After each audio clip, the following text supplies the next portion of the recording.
Hello guys, j'espère que vous allez bien. Aujourd'hui on se retrouve pour une nouvelle vidéo et aujourd'hui on va parler du fait de passer à l'action ou de réfléchir avant de passer à l'action, ou les personnes qui réfléchissent et qui n'arrivent pas à passer à l'action parce que du coup elles vont faire de l'overthinking. Donc aujourd'hui dans cette vidéo on va aborder tout cela. Alors comme vous l'aurez compris, il y a deux types de catégories de personnes. La première, ça va être les personnes qui vont être très spontanées, qui vont passer à l'action sans forcément réfléchir. Leurs actions vont pouvoir être bénéfiques à certains moments, quand c'est des moments d'urgence par exemple, qu'il y a un danger, que vous connaissez les procédures à suivre, etc. et que vous les suivez, du coup vous pouvez réagir rapidement et là chaque seconde compte. Mais des fois dans la vie de tous les jours, dans le quotidien, ça peut être des choses qui sont mal vues, qui cause du tort aux autres, parce que vous allez démarrer au quart de tour, vous allez être spontané tout de suite, que ce soit dans vos gestes, dans vos actions, dans vos paroles, et en fait, il y a certaines personnes qui vont mal le prendre, parce que peut-être que c'est pas approprié, que c'est pas le bon moment, que c'est des personnes où il faut leur parler d'une manière différente, etc. Et ensuite, vous allez avoir la deuxième catégorie de personnes, où là, littéralement, vous avez des personnes qui vont énormément réfléchir, qui vont peut-être être poussées à du perfectionnisme, du coup qui vont pas passer à l'action parce que c'est pas parfait comme elles le souhaitent, ou être poussées à de la procrastination parce que du coup c'est pas il y a tellement de réflexion qu'en fait l'action semble impossible à réaliser. C'est ça aussi la procrastination, et je vous avais fait une vidéo d'ailleurs dessus où je vous expliquais tout le processus mécanique de notre cerveau sur la réflexion en ce qui concerne le fait de passer à l'action, mais le fait de pourquoi est-ce que notre cerveau procrastinait et préférait repousser à demain ces actions-là. Le but, c'est de trouver un juste équilibre entre les deux, de savoir quand est-ce qu'il faut agir, quand est-ce que c'est le bon moment pour agir et être spontané, quand est-ce qu'à certains moments, il vaut mieux ralentir. Alors dites-vous que c'est un travail sur lequel vous pouvez avoir de la réflexion, mais c'est un travail où vous apprendrez en faisant des erreurs. C'est indéniable. Vous allez commettre des erreurs, on va vous faire des remontées, on va vous dire voilà, là tu aurais peut-être dû temporiser un petit peu, là tu aurais peut-être dû venir voir tout de suite, je sais pas, ton responsable ou quoi, quand il se passe un truc comme ça, là fallait pas attendre, etc. Ce genre de truc, ça doit être fait tout de suite. Donc vous apprendrez réellement avec l'expérience, surtout dans le domaine professionnel, par exemple quand vous devez manager des gens, quand vous avez des équipes, quand vous rencontrez une nouvelle personne. Chacun a une personnalité différente, chacun a un caractère différent, chacun a un tempérament totalement différent. Vous allez avoir des personnes, vous allez penser qu'elles sont hyper calmes, et dès qu'il y a un petit peu trop de travail visuellement, tout de suite ça panique et ça se referme et ça ne veut rien entendre.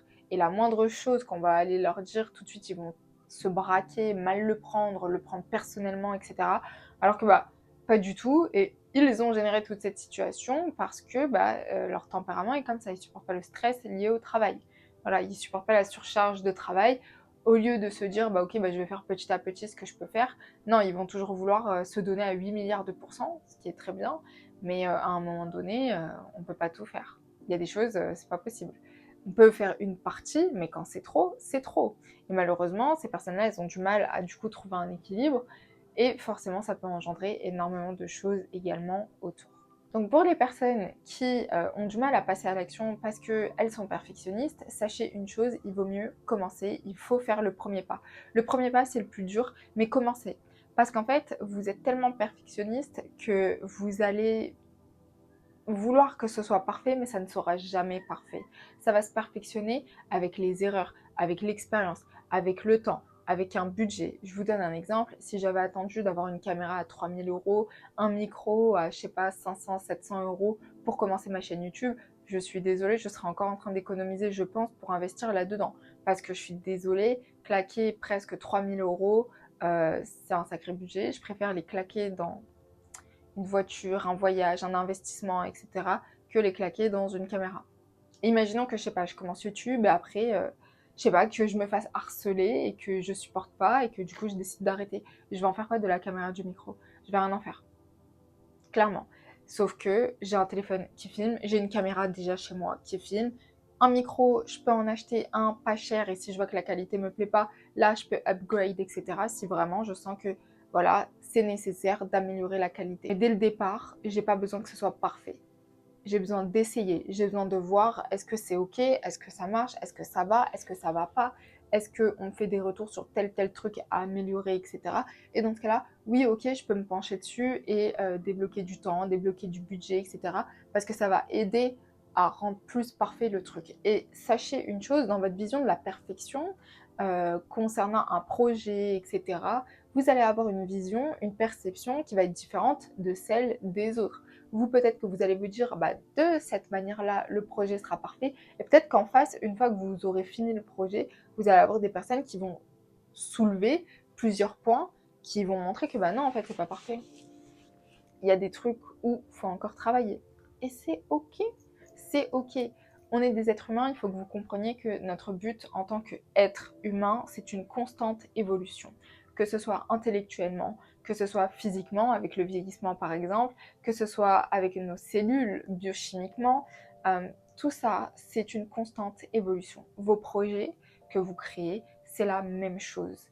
Il y a un début, il y a un milieu, il y a une fin, mais il y a une évolution qui est faite outre le temps, mais d'un point de vue qualitatif, d'un point de vue du contenu, de la qualité visuelle par exemple pour la chaîne YouTube. C'est un exemple que je vous donne, mais c'est un exemple qui est important. N'attendez pas que tout soit parfait pour commencer.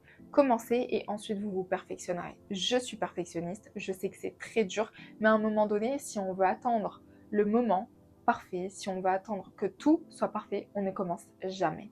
Et vraiment, comprenez bien ça et retenez-le, il faut se faire violence. Clairement, il faut se faire violence. Je me suis fait violence. Vous regardez les premières vidéos, vous regardez mes vidéos maintenant. Je pense qu'il y a une évolution, même genre un exemple tout bête. Avant, je mettais pas de musique dans mes vidéos. Maintenant, je vais chercher à mettre des musiques. Je vais prendre le temps.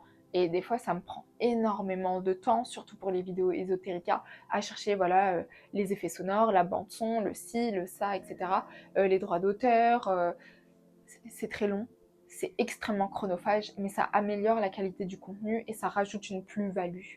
Et ça, avant, je le faisais pas, et maintenant, je le fais, et c'est une amélioration. Au début, dans ma perception des choses, j'y pensais pas forcément, et voilà, mais c'est un truc, on améliore et on rajoute petit à petit. Ensuite, du coup, pour les personnes qui ont du mal à passer à l'action parce qu'elles procrastinent, là, je vous invite vraiment à aller voir la vidéo sur la procrastination parce que je vous explique pourquoi est-ce que vous procrastinez, la différence entre feignant et fainéant, parce que oui, il y a une différence, c'est deux termes différents. Beaucoup de personnes les confondent, mais il y a une nuance qui est très intéressante. Et pour les personnes, du coup, qui sont très spontanées, vraiment pour vous, je pense que la meilleure des choses, ce sera de apprendre avec l'expérience. Après, évidemment, vous pouvez apprendre de l'expérience des autres, donc vous pouvez aller poser des questions, demander, voilà, dans tel genre de situation, face à tel profil, qu'est-ce que tu en penses? Est-ce que tu as déjà rencontré des personnes comme ça? Surtout dans le monde du travail, c'est hyper intéressant d'aller voir votre plus 1 et de demander, parce que bah, on vit avec les autres, donc c'est important de prendre les autres et leur manière d'être en considération vis-à-vis à notre manière de faire. Ce sera jamais parfait. Il y aura toujours des gens qui viendront se plaindre, il y aura toujours des gens qui vont pleurnicher, il y aura toujours des gens qui seront contents, reconnaissants, du moins je l'espère. Mais voilà, ça ne veut pas dire que c'est la fin du monde. Le pire, c'est de ne pas chercher à s'améliorer. Cherchez à vous améliorer, cherchez à faire mieux. N'hésitez pas aussi à dire aux autres, voilà, moi j'aime pas quand tu viens à ce moment-là parce que je suis concentrée sur un truc, tu viens, tu me déranges, ça me déconcentre complètement et après il me faut 1 heure pour me remettre. S'il te plaît, à ce moment-là, laisse-moi mon espace, tu vois. Vous avez le droit aussi de mettre des limites, et ça je vous l'ai dit dans la vidéo, mettre des limites. Et je vous invite aussi à aller regarder la vidéo sur l'overthinking parce que ça vient compléter le fait de beaucoup réfléchir en ce qui concerne la procrastination et tout ce qui va être perfectionniste aussi. En conclusion, la meilleure manière pour vous d'apprendre quand est-ce que vous devez passer à l'action et quand est-ce que vous devez temporaliser, réfléchir un petit peu, aller demander conseil, ça sera avec l'expérience. Et évidemment, vous pouvez apprendre de votre expérience, mais aussi de l'expérience des autres. Et vous pouvez également analyser les profils, développer de nouvelles manières de formuler les choses, etc., qui pourront être des outils qui vont vous aider lors de votre expérience sur le moment même et après quand, évidemment, vous vous remettez en question. Mais n'oubliez pas que la chose la plus importante, c'est de rester les yeux ouverts et ouverts d'esprit face à cela. Écoutez guys, c'est la fin de cette vidéo. J'espère qu'elle vous aura plu et qu'elle aura pu un petit peu éclaircir certains points entre quand est-ce que je dois passer à l'action, quand est-ce que c'est mieux que je temporalise. Évidemment, dans les moments de stress, de danger, il faut passer à l'action très rapidement, savoir où aller chercher la bonne personne au bon moment. c'est hyper urgent. Il y a des situations où, je sais pas s'il y a le feu, tu vas pas appeler ton +2, lui demander est-ce que je peux tirer la sonnette d'alarme, il y a le feu. Non, il y a le feu, appuie sur le bouton s'il te plaît, que tout le monde dégage du magasin. Un truc, un exemple en fait, du magasin, de l'école ou quoi que ce soit, c'est hyper important de aussi savoir dans les moments de danger, dans les moments d'urgence, il faut tout de suite passer à l'action, mais avant cela, il faut savoir qu'est-ce qu'on fait. On prévient ses collègues, on appuie sur le bouton, on se met au niveau des issues de secours, on récupère voilà, la liste de tous les élèves présents aujourd'hui en classe. Voilà, c'est des choses où on peut anticiper la réflexion. Au moment de l'action, on n'aura pas à réfléchir. Mais il y a d'autres trucs où c'est sur le moment qu'il faut tac tac. Et puis il y a d'autres moments où il faut réfléchir un peu plus. Donc voilà. Écoutez guys, c'est la fin de cette vidéo. Prenez soin de vous. On se retrouve bientôt pour une prochaine vidéo.